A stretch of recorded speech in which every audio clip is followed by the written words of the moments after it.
맹모 삼천지교라는 말이 있습니다. 유명한 말이라서 우리 성도님들 아마 대부분 그 뜻을 아실 거예요. 이 맹자의 어머니가 맹자의 교육, 아들의 교육을 위해서 3번 이사했다라는 뜻입니다.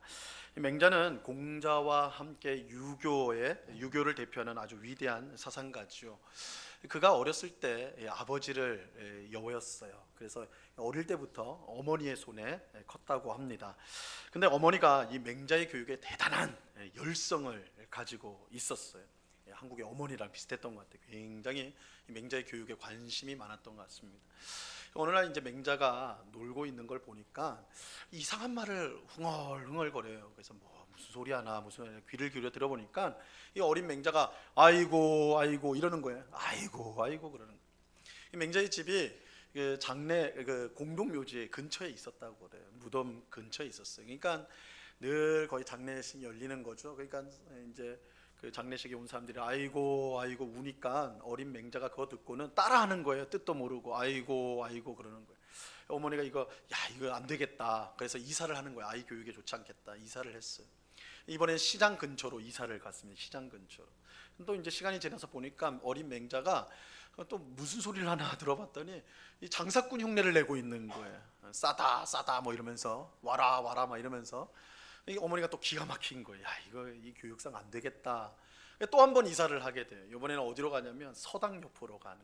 뭐 오늘식으로 하면 학교 옆으로 이사를 가게 된 것이죠. 시간이 좀 흘러서 들어오니까 아이가 책 읽는 소리를 하는 거예요. 글 읽는 소리를 하는 거예요. 그래서 이거 잘 왔다 이렇게 된 것이죠. 이 위대한 맹자가 위대한 사상가가 될 수 있었던 계기가 된 것이죠. 아이가 매일 장례의 곡소리만 들으면 똑같이 이 곡소리를 따라하게 되죠. 장사꾼들이 하는 소리를 계속 듣고 있노라면 그 아이가 똑같이 장사꾼의 말을 따라하게 됩니다. 학교에서 글 읽는 소리를 계속 들으면요 그 아이도 책을 읽게 되는 거예요. 아이에게 환경이 중요합니다. 아이가 무엇을 보고 무엇을 듣는가 그거 굉장히 중요한 거예요. 아이들은 보고 듣는 것을 따라하기 때문입니다. 오늘 본문은 아이가 부모에게 질문을 하는 것으로 시작을 하고 있습니다. 아이가 부모에게 질문을 해요. 자, 오늘 본문 20절을 보세요. 20절 말씀을 같이 한번 읽어봅니다. 시작. 후일에 내 아들이 내게 묻기를 우리 하나님 여호와께서 명령하신 증거와 규례와 법도가 무슨 뜻이냐 하거늘 어느 날 아이가 부모에게 질문을 하였습니다. 우리 하나님 여호와께서 명령하신 증거와 규례와 법도가 무슨 뜻입니까? 이 증거와 규례와 법도라니까 되게 어렵게 보이지만 율법이라고 하십니다. 하나님이 주신 율법이 무슨 뜻입니까? 근데 이 질문의 뜻은 율법의 내용을 물어보는 게 아니에요. 율법에 무슨 내용이 있습니까? 이거 물어본 게 아니라 우리가 왜 하나님이 주신 율법을 지켜야 합니까? 왜 우리가 율법을 지켜야 합니까? 이 질문이에요. 근데 아이가 어떻게 이런 질문을 할 수 있었을까요? 이런 질문은 그저 갑자기 생각나서 불현듯 떠올라서 하는 질문이 아니에요. 이런 질문은 그런 종류의 질문이 아니에요. 아이가 이런 질문을 할 수 있었던 것은 그의 부모가 율법을 지키기 위해서 힘썼기 때문에 그래요. 아이가 이제 부모가 사는 모습을 다 보니까 부모가 마음대로 사는 게 아니에요. 즉흥적으로 사는 게 아니에요. 뭔가를 따라서 살려고 애쓴단 말이에요. 그걸 보니까 부모님이 하나님이 주신 율법이라는 것을 따라 사는구나. 이 율법을 따라서 부모가 행동하고 뭔가를 결정하고 무엇을 하는구나. 이걸 보게 된 거예요. 그걸 계속 보다 보니까 아이 마음속에 궁금증이 생긴 거죠. 왜 우리는 하나님의 율법을 따라 살아야 하는 것입니까? 이 질문이 생긴 거예요. 율법을 지키지 않는 부모 아래서 자라는 아이는요 왜 율법을 지켜야 하냐 그 질문 절대 하지 않습니다. 할 필요가 없겠죠. 본 적이 없으니까. 본 적이 없는 걸 어떻게 질문을 합니까? 그죠? 율법을 지키니까 거기서 질문이 생기는 거예요. 아이가 보니까 아이가 들으니까 거기서 질문이 생기는 것입니다. 자, 이것은 자녀의 신앙 교육에 있어서 굉장히 중요한 교훈을 우리에게 줍니다. 자녀의 신앙 교육이요. 우리 이제 믿는 부모들은 아이들에게 예배 중요하다. 너 하나님께 예배 잘 드려야 돼. 너 성경 말씀 하나님의 말씀인데 그 말씀 읽는 거 중요해. 하나님 앞에 기도하는 거 얼마나 중요한지 몰라. 하나님을 위해 봉사하는 삶 우리 살아야 돼. 그거 너무너무 중요해. 이렇게 가르치죠. 하지만 아이들은 잘 따르지 않아요. 아주 특출난 아이들이 있을 수는 있어요. 그런데 그 외에는 대부분의 아이들은 잘 안 들어요. 잘 안 들어요. 왜 그럴까? 중요한 이유 중에 하나는 아이들이 실제로 본 적이 없기 때문에 그래요. 실제로 본 적이 없어요. 부모가 예배 드리는 것이 중요하다고 말합니다. 하지만 아이는 부모가 예배를 드리기 위해서 애쓰는 모습을 본 적이 없어요. 성경 읽기가 중요하다고 말을 해요. 하지만 아이는 부모가 시간을 내서 그 바쁜 와중에 성경을 펴서 읽는 것을 보질 못했어요. 기도하는 것이 중요하다고 말해요. 하지만 아이는 부모가 무릎을 꿇고 하나님 앞에 기도하는 모습을 본 적이 없어요. 부모가 아무리 입으로는 예배와 성경과 기도가 중요하다고 강조해도 행동으로는 그렇지 않다는 것을 아이들에게 가르치는 거예요. 아이들은 부모의 입으로가 아니라 부모의 행동으로 배워요. 당연히 아이들은 이런 것들이 실제로 중요하지 않다고 여기는 입으로 배우는 게 아니라니까요. 부모가 하는 행동을 보고 배우는 거예요. 신앙교육에 있어서 가장 효과적인 방법은 모범을 보이는 거예요. 모범을 보이는 거. 직접 눈으로 보면요, 그 중요성이 마음에 확 와닿게 돼 있어요. 보게 되면 와닿게 돼 있어요. 예수님도 이 사실을 너무 잘 아셨어요. 요한복음 13장에 보면 예수님께서 제자들과 식사를 하던 중에 갑자기 예수님이 일어나셨어요. 그리고는 수건을 허리에 동이시고 밖에 나가서 물을 한가득 떠오셨어요. 그리고 식사하는 제자들 앞에 무릎을 꿇고, 유대인들은 식사할 때 우리처럼 테이블 위에서 식사하는 게 상 위에서 하는 게 아니라 누워서 기대서 하는 거거든요. 그러니까 제자들의 발을 닦기 위해서는 예수님 무릎을 꿇으셔야 되는 거예요. 예수님 무릎을 꿇으시고 제자들의 발을 한 명씩 씻기 시작하신 거예요. 이거 굉장히 이상한 일이에요. 예수님이 제자들의 발을 씻은 것은 굉장히 이상한 일이에요. 두 가지 이유가 있는데, 첫 번째는 이 유대 전통에서 이스라엘 관례에서 다른 사람의 발을 씻어주는 것은 이 식사 중에 하는 일이 아니에요. 사실 이거는 뭐 세계 어떤 곳에서도 식사 중에 발 씻는 일은 없겠죠. 유대인들은 남의 집에 방문했을 때 딱 그 집에 들어갈 때 발을 씻게 되어 있습니다. 유대인들이 신었던 신발은 우리가 여름에 보통 신는 샌들 있잖아요. 발이 많이 드러난 그런 샌들을 즐겨 신었어요. 그러다 보니까 이 바깥에 조금만 돌아다녀도 발에 먼지가 꽉 낍니다. 먼지가 아주 가득하게 돼요. 그렇기 때문에 남의 집에 손님으로 가면 뭐 오늘날처럼 양말을 신은 것도 아니고 그래 굉장히 더러운 발로 들어가는 거거든요. 그러면 그 집에 종이 나와서 물로 깨끗하게 씻어줍니다. 이게 관례적으로 그렇게 했단 말이에요. 근데 예수님이 지금 어떻게 하는 거예요? 식사 중에 이거를 하고 있어요. 이상한 일이죠. 있을 수 없는 일이에요. 보통 없는 일이에요. 그럼 이건 뭐예요? 보통 하지 않는 것을 하는 것은요, 예수님이 특별한 교훈을 주기 위해서 지금 하고 있다, 이 일을 하고 있다, 이것을 우리가 알 수가 있죠. 또 예수님이 제자들의 발을 씻는 일이 이상하다는 두 번째 이유가 있는데, 사실 더 정확히 말하면 이상하기보다는 굉장히 충격적인 거예요. 굉장히 충격적인. 왜냐하면 남의 발을 씻는 일은 종이 하는 일이기 때문에 그렇습니다. 종이 하는 일이에요. 그러니까 손님이 왔을 때 주인이 나가가지고 발 닦는 법 없어요. 종을 시킵니다. 종이 하는 일이에요. 예수님께서 제자들의 발을 씻긴 것은 그들의 종이 되었다는 뜻이죠. 내가 너희의 종이야. 이것은 이상하다 못해 너무나 충격적인 일이죠. 왜냐하면 예수님은 제자들이 고백하는 것처럼 하나님의 아들이고 온 세상을 구원하시는 메시아이기 때문입니다. 예수님은 온 우주의 왕이에요. 예수님이 온 세상을 창조하셨으니까 세상의 왕이란 말이에요. 그런데 그런 예수님이 제자들의 종이 되어 그들의 더러운 발을 씻어 주셨어요. 너무나 충격적인 일이죠. 근데 예수님께서 이처럼 이상하고 충격적인 일을 하신 분명한 이유가 있어요. 분명한 이유가 있어요. 그 이유는 모범을 통해서 제자들을 가르치기 위함이에요. 모범을 통해서. 예수님은 제자들에게 서로의 종이 되어 서로를 섬길 것을 가르치려고 하셨어요. 근데 예수님은 말로 가르치는 것이 효과가 작다는 것을 알고 계셨습니다. 특히 자기를 낮추어서 다른 사람의 종이 되라는 것은 이건 말로만 가르쳐서는 되는 일이 아니에요. 왜요? 우리 마음에는 언제든지 남보다 더 위에 있고 싶은 마음이 있거든요. 섬기는 것보다 섬김받는 것을 원하는 마음이 우리 가운데 있거든요.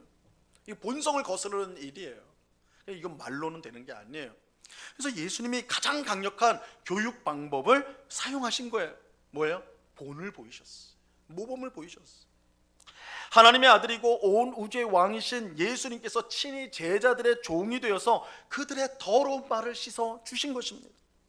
당연히 제자들은 너무나 큰 충격을 받았죠. 예수님이 내가 종이다, 너희의 종이다 이렇게 하는 거니까. 그래서 제자 중 하나였던 베드로는 절대 내 발을 씻을 수 없습니다. 이 일은 있을 수 없는 일이니까 그렇게 했단 말이에요. 하지만 예수님은 제자들이 서로의 종이 되어 섬기려고 하려면 이런 충격적인 방법이 아니고는 어렵다라고 생각을 하신 것입니다. 예수님은 제자들의 발을 씻은 다음에 자신이 왜 이렇게 했는지 설명해 주셨어요. 요한복음 13장 14절과 15절 말씀입니다. 내가 주와 또는 선생이 되어 너희 발을 씻었으니 너희도 서로 발을 씻어주는 것이 옳으니라. 자, 15절은 다 같이 읽을까요? 시작. 내가 너희에게 행한 것 같이 너희도 행하게 하려 하여 본을 보였노라. 예수님 왜 이렇게 이상하고 충격적인 일을 하셨다고요? 본을 보이기 위해서. 너희에게 본을 보이기 위해서. 내가 너희의 종이 되어서 너희를 섬겼지 않니? 너희도 서로를 섬기는 것이 마땅한 거야. 나처럼 하면 돼. 본을 보이려고. 본을 보여요. 분명히 이 사건은 제자들의 마음속에 깊이 새겨졌을 거예요. 그들이 다른 사람보다 높아지려고 군림하려고 할 때 이 사건이 그들의 마음을 아주 불편하게 만들었을 거라고요. 그죠? 내가 쟤보다 나은데, 내가 저 사람한테 좀, 내가 저 사람 대접을 받아야 되는데 이런 생각이 들 때 딱 이 사건이 예수님이 아니잖아. 내가 너 종 됐잖아. 내가 너 발 씻었잖아. 이게 그들의 마음을 불편하게 만들었을 거예요. 그리고 그들이 예수님 말씀처럼 다른 사람의 종이 되어서 그들을 섬길 때에 이 사건은 그들에게 확신을 주었을 거예요. 그렇지, 내가 예수님 제자지. 이렇게 하는 게 하나님 기쁘시게 하는 일이지. 제자들이 봤어요. 본을 봤어요. 그러니까 그들이 그렇게 행할 수가 있는 것입니다. 오늘 본문에서 아이가 부모에게 우리 하나님이 명령하신 율법을 왜 지켜야 합니까? 이렇게 물은 것은 부모가 율법에 따라 사는 것을 아이가 실제로 보았기 때문에 그래요. 부모의 모범을 보았기 때문에 아이가 질문을 할 수가 있었던 거예요.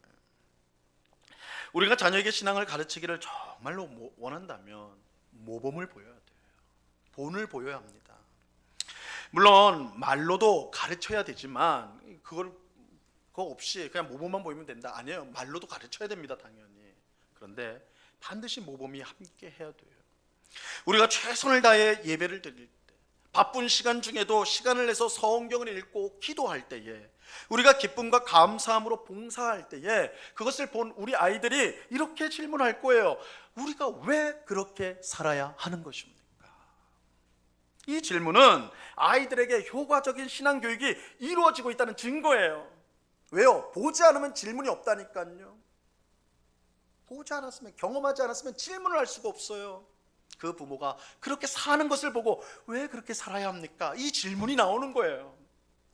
이미 효과적인 신앙 교육이 이루어지고 있는 거예요. 그리고 우리가 아이들에게 우리의 믿음을 가르쳐 줄 수 있는 절호의 기회가 찾아온 것이기도 해요. 질문이요, 질문. 오늘 예배하는 우리 모두가 신앙의 본을 보일 수 있기를 간절히 바랍니다. 물론 여러분들의 일부 예배들도 똑같았어요. 바랍니다. 그러니까 아무도 아멘 안 하더라고요. 부담스럽죠. 목사인 저도 부담스러워요. 본을 보인다는 거.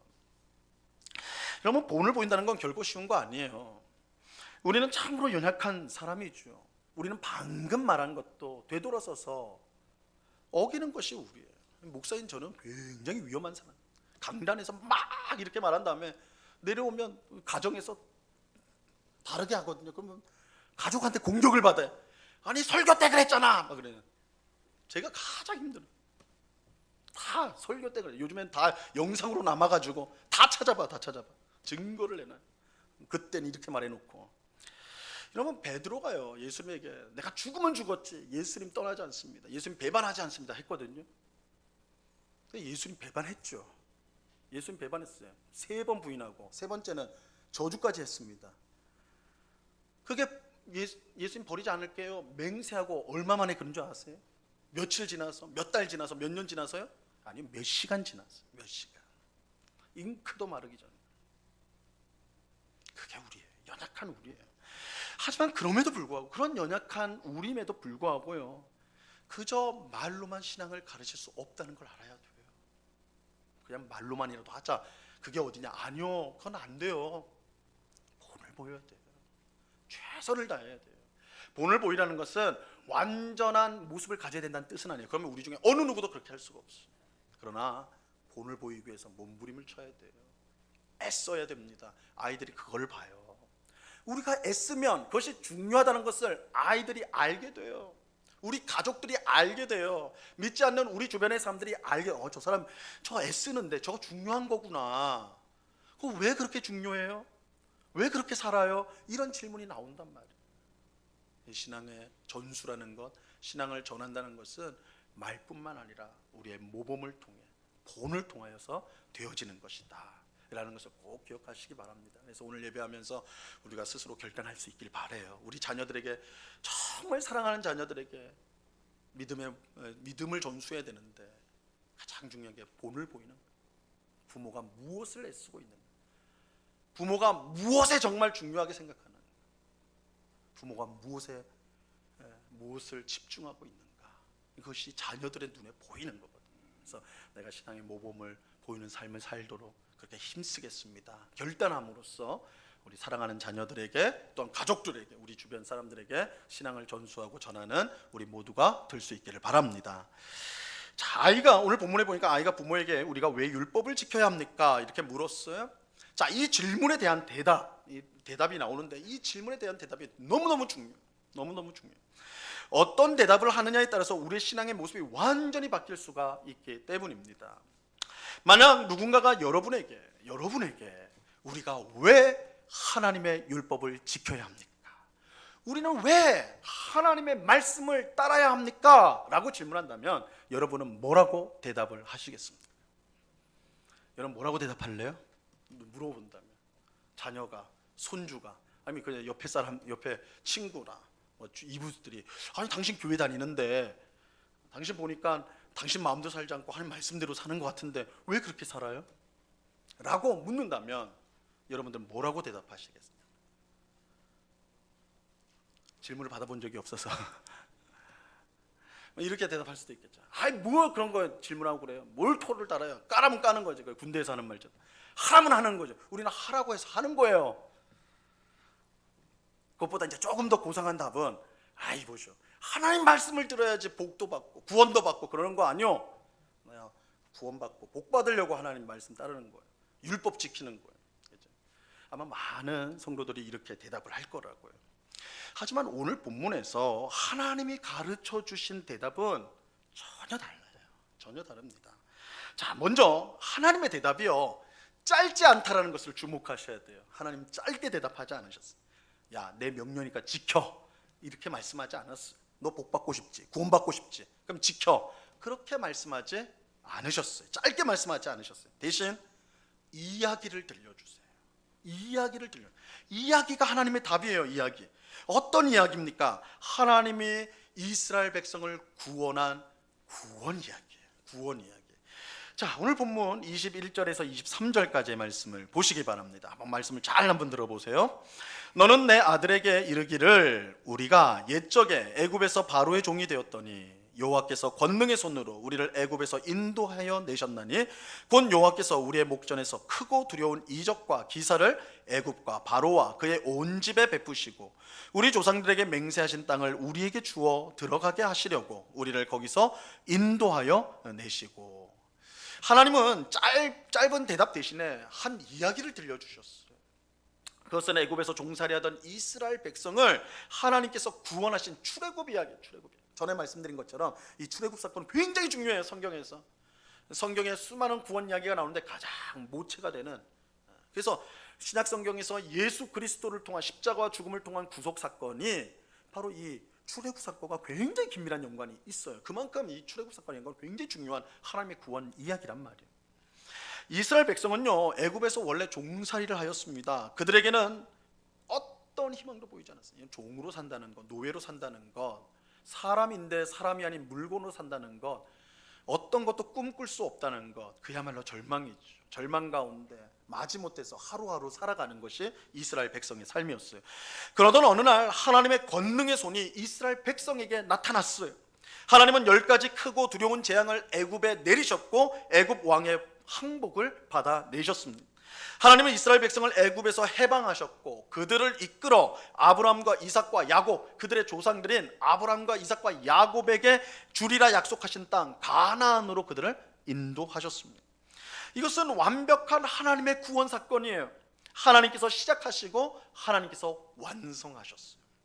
애굽의 종으로 절망해 있던 이스라엘 백성이요, 이 하나님의 구원으로 인해서 세상에서 가장 위대한 나라가 되었습니다.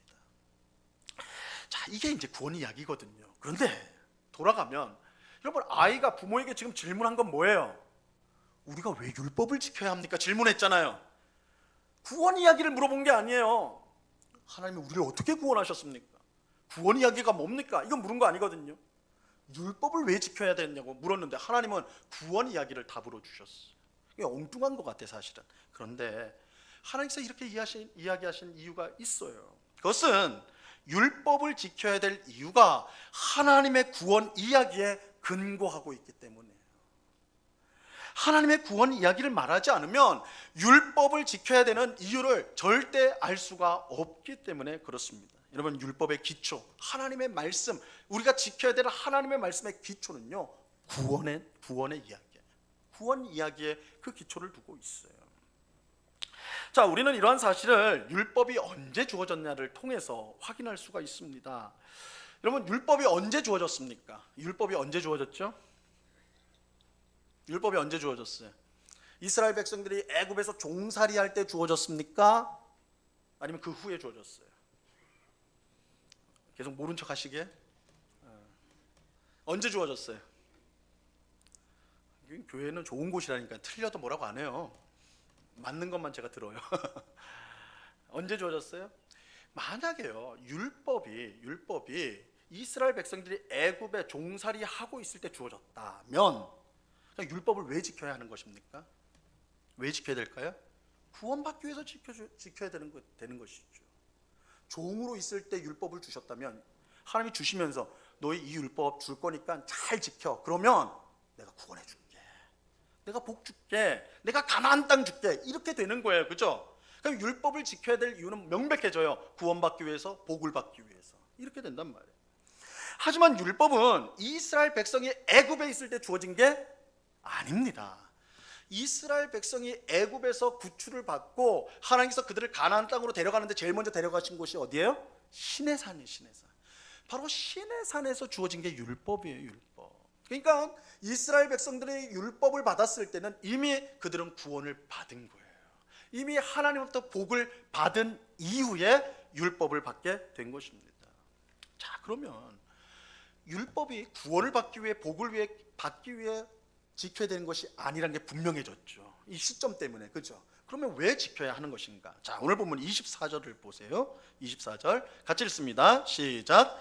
여호와께서 우리에게 이 모든 규례를 지키라 명령하셨으니 이는 우리가 우리 하나님 여호와를 경외하여 항상 복을 누리게 하기 위하심이며 또 여호와께서 우리를 오늘과 같이 살게 하려 하심이라. 자, 여기에 율법을 지켜야 될 이유가 명백히 나오죠. 하나님을 경외하여 항상 복을 누리고 오늘과 같이 살게 하기 위함이다.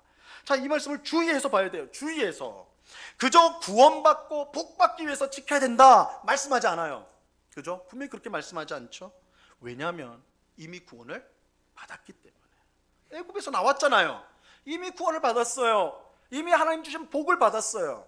그러니까 너희가 구원과 복을 받기 위해서 율법을 지켜야 된다 이렇게 말씀하지 않아요.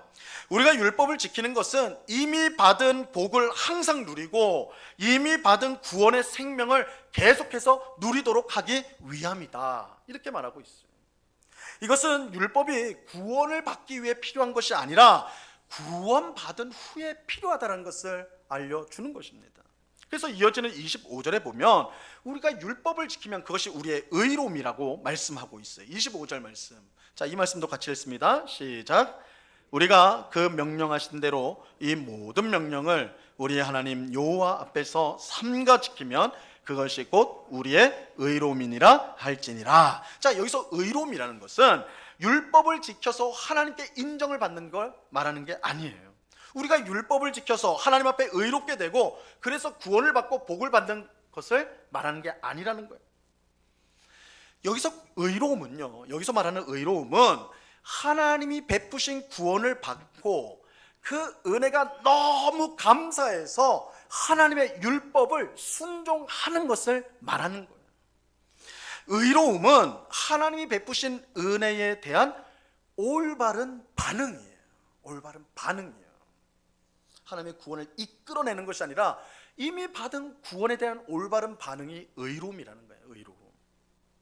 자, 이렇게 보면 우리가 율법을 지키는 이유는 분명합니다. 하나님께 구원과 복을 받기 위해서가 아니라 이미 받은 구원과 복이 너무 감사해서 하나님이 명령하신 율법을 지키는 거예요. 순종하는 거예요. 이를 통해 우리에게 주신 복을 항상 누리고 베푸신 생명을 계속해서 누리게 되는 것입니다. 여러분, 우리는 왜 하나님의 말씀에 순종해야 될까요? 왜 율법에 순종해야 될까요? 하나님께서 예수님을 통해 우리를 죄에서 구원하시고 영생을 주셨기 때문에 그래요. 구원을 받고 영생을 얻기 위해서가 아니라 이미 구원을 받고 영생을 받았기 때문에 그래요. 그래서 그것이 너무 감사해서, 그것이 너무나 은혜로워서, 그리고 이 주신 구원과 은혜를 계속해서 누리기 위해서 우리는 말씀에 순종하고 율법을 지키는 것입니다. 그러므로 우리는 억지로 마지못해 하나님의 말씀에 순종해서는 안 돼요. 그것은 하나님이 원하는 게 아니에요. 하나님께 원하는 것을 얻기 위해서 마치 공로를 쌓듯이 내가 이렇게 했으니까 하나님 나한테 주세요 라는 식으로 순종해서도 안 됩니다. 하나님은 이미 예수님을 통해 우리를 죄에서 구원하시고 하나님 나라의 생명인 영생을 주셨어요. 우리는 기쁨과 감사로 하나님 말씀에 순종해야 되는 거예요. 여기는 우리가 뭔가를 얻기 위해서, 뭔가 이뤄내기 위해서 그런 것이 없어요. 다 주셨기 때문에 우리는 그 은혜에 감사해서, 그것이 기쁘고 행복해서 말씀에 순종하는 것입니다. 여러분, 내 힘으로 신앙생활을 하려고 하면요, 그것보다 힘들고 지치는 일이 없어요. 그것보다 지치고 힘든 일이 없어요. 여러분, 신앙생활하면 여러분 신앙생활이 어떻습니까? 여러분, 기쁘고 즐겁습니까? 막 신앙생활 아침에 눈을 뜰 때 내가 오늘도 하나님을 섬긴, 하나님 안에서 산다는 것이 기쁘고 즐거우세요? 아니면 눈 뜨자마자 또 늦게 일어나가지고 또 기도도 못했네, 성경 읽어야 되는데 빨리 회사 가야 되니까 그것도 못했네, 하루 종일 정신없이 살다 보면 딱 이제 자기 직전에 되니까 내가 하나님 생각을 또 하나도 안 했네, 그러면서 해야 되는데 막 숙제만 계속 쌓여가고, 교회에서 막 연락 오고 뭐 해달라 그러면 막 싫고, 하라는 게 많고 또 하지 말라는 것도 많고 하라는 것도 많고, 신앙생활이 힘들어. 뭐 신앙생활이 이렇게 힘듭니까? 왜 힘듭니까? 여러분, 왜 신앙생활이 힘들까요? 막 하나님께서 뭐 여러분에게 막중한 막 의무감과 해야 될 일들, 막 이런 금지, 막 이런 것을 주셔서 힘든 것일까요? 우리가 힘든 건요, 내가 하려고 하기 때문에 그래요. 내 힘으로 하려고 하니까 그래요. 그럼 신앙생활은 내 힘으로 하려고 하면 100% 실패해요. 100% 실패합니다. 왜냐하면 우리는 원래 죄의 종이었기 때문에 그래요. 우리 힘으로 죄에서 벗어날 수가 없어요. 우리 힘으로 하나님을 기쁘시게 하는 일을 할 수가 없어요. 이것은 마치 하나님의 권능의 손이 인도하기 전까지 이스라엘 백성이 꼼짝없이 애굽의 종으로 살 수밖에 없었던 것과 똑같은 거예요. 이스라엘 백성은 자기 힘으로 구원받은 게 아니에요. 자기 힘으로 가나안 땅을 얻은 것이 아닙니다. 그렇게 하려고 했다면 그들은 지금도 애굽에서 종살이하고 있었을 거예요. 우리는 하나님의 은혜와 능력을 의지하며 신앙생활을 해야 돼요. 우리가 구원받은 것도 하나님의 은혜고, 구원받은 삶을 사는 것도 하나님의 은혜예요. 하나님의 능력으로 되는 거예요. 우리가 우리를 죄에서 구원하신 그 놀라운 은혜를 기억하고 그 은혜를 늘 구하며 살아갈 때에 우리가 기쁨으로 신앙생활을 감당할 수 있어요. 그리고 믿는 자에게 주신 성령님을 우리가 의지할 때 성령 하나님은 우리의 마음에 새 능력을 주시고 하나님 말씀에 순종할 능력을 주시기 때문에 그 능력을 구하고 의지할 때에 우리 말씀에 순종하는 삶을 살 수가 있는 것입니다. 구원받은 것도 하나님의 은혜요, 구원받은 이후의 삶을 사는 것도 하나님의 은혜예요. 하나님의 은혜와 능력을 의지할 때만 우리의 신앙생활은 기쁘고 즐거울 수가 있는. 자, 오늘 예배하는 우리 모두가 자기 힘을 의지하여서 힘겹고 실패할 수밖에 없는 신앙생활을 하는 것이 아니라 하나님이 이미 베풀어 주신 놀라운 구원의 은혜, 그리고 성령님의 능력을 힘입어서 하나님의 말씀을 기쁨과 감사함으로 순종하는 오늘 우리 모두가 될 수 있기를 바랍니다. 하나님의 말씀을 기쁨과 감사로 순종할 때에 그 삶을 더 살고 싶은 거예요. 그렇죠? 신앙생활이 억지로 마지못해 해서도 안 되고 막 그런 것만 생각하며 신앙생활하면 싫어요. 근데 그건 본질이 아니에요. 신앙생활의 기본, 가장 근거는 하나님이 우리를 구원하셨다는 거예요. 하나님이 우리에게 이미 복을 주셨다는 거예요. 거기서 신앙생활이 시작되는 거예요. 거기서 우리의 감사가 흘러넘쳐요. 기쁨이 흘러넘쳐요. 그래서 주님을 섬기는데 더 섬기고 싶은 거예요. 주님의 말씀에 순종하는 더 잘 섬기고 싶은 거예요. 그런 마음이 일어날 때 우리는 행복한 신앙생활을 하게 되는 것이고, 그것이 하나님 앞에서 우리의 의로움이다 오늘 말씀하고 있는 것입니다. 여러분, 이것을 모르면요, 애굽 사람의 종으로 지치고 절망적인 삶을 살았던 이스라엘 백성처럼 살아갈 수밖에 없는 것입니다. 하지만 우리는 이미 출애굽한 이스라엘 백성처럼 죄에서 구원받았고 영생을 얻었고 또한 성령의 능력을 힘입고 있습니다. 이미 하나님은 우리에게 은혜를 베푸셨다니까요. 복을 주셨다니까요. 그것도 계속해서 베풀고 주시고 있으세요. 그것을 우리가 기억하고 그것을 더 구하면서 우리에게 맡겨진, 우리에게 주신 말씀을 우리가 기쁨과 감사한 가운데 감당하는 것, 이것이 하나님이 우리에게 바라시는 그런 복된 풍성한 신앙생활을 하는 모습인 것입니다. 이러한 사실을 꼭 기억하시고, 뭔가를 얻어내기 위해서 아니면 이거 안 하면 벌 받으니까 그렇게 말씀을 따르는 것이 아니라 내게 주신 그 구원의 놀라운 은혜, 내게 베풀어 주신 그 놀라운 은혜와 능력, 이것을 기억하면서 오늘도 감사하고 기뻐하며 주님의 말씀에 순종하며 살아가는 오늘 우리 모두가 될 수 있기를 우리 주님의 이름으로 간절히 축원합니다. 기도하겠습니다. 하나님 아버지, 감사합니다. 주님, 우리가 사랑하는 자녀들에게, 우리 가족들에게, 또는 우리 주변 사람들에게 신앙의 모범을 보이는 삶을 살게 하옵소서. 우리가 정말 하나님을 중요하게 생각하고 주님을 섬기는 것이 최우선이라는 것을 우리가 삶 가운데 애쓰는 것을 통해서 신앙의 복됨을 증거하는 우리의 삶이 되게 하여 주시옵소서. 우리가 하나님의 말씀에 순종하는 것이 억지로 마지못해서 벌받지 않기 위해서 하는 것이 아니라 이미 베풀어 주신 그 놀라운 사랑, 그 놀라운 은혜, 그 놀라운 자비, 그 놀라운 능력을 생각하면서 우리가 하나님을 감사와 기쁨으로 섬기는, 말씀에 순종하는 저희가 되게 하여 주시옵소서. 그래서 순종할수록 그 순종의 기쁨이 넘치는 그런 풍성한 신앙생활을 모두 하는 우리 모두가 될 수 있도록 주님 주장하여 주시옵소서. 감사와 찬송을 주께 드려오며 예수 그리스도 이름으로 기도드리옵나이다. 아멘.